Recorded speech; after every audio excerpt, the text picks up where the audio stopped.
वळत पुढच्या बातमीकडे. दिवा आणि डोंबिवलीतल्या अनधिकृत इमारतींविरोधात झालेल्या कारवाई विरोधात ठाकरेंच्या शिवसेनेचे कल्याण जिल्हाप्रमुख दीपेश म्हात्रे यांनी तीव्र भूमिका घेतली. डोंबिवलीतील 65 आणि दिव्यातील 54 इमारतींवरील कारवाई थांबवण्याची मागणी ठाकरेंच्या शिवसेनेकडून आज करण्यात आली.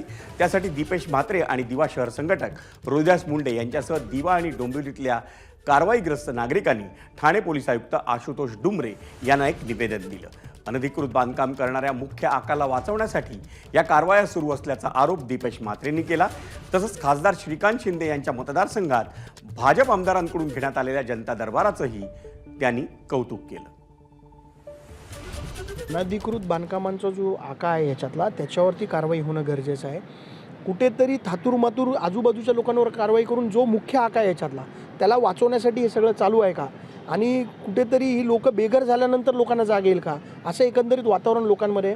तुम्हाला मी सांगतो, ही जी लोकं आहेत जी या 65 इमारतींमध्ये जवळजवळ 10-15 हजार लोकं राहतात. प्रत्येक माणसाच्या घरामध्ये एक दुःखाचं सावट आहे, आणि या सर्वसामान्य लोकांना न्याय देण्यासाठी महाराष्ट्राचे मुख्यमंत्री येत्या 7 तारखेला भिवंडीमध्ये येणार आहेत. तिथे देखील आम्ही त्यांना निवेदन देण्यासाठी जाणार आहे.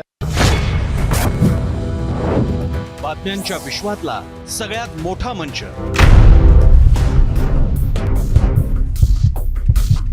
अचूक, थेट आणि निष्पक्ष. बातम्यांच्या त्याच जगात पुन्हा येतोय आणि घेऊन येतोय चर्चा जनहिताची. नमस्कार, मी प्रसन्न जोशी. आता भेटूया 0 आवर मध्ये सोमवार ते शुक्रवार रात्री 7:56 फक्त एबीपी माझावर.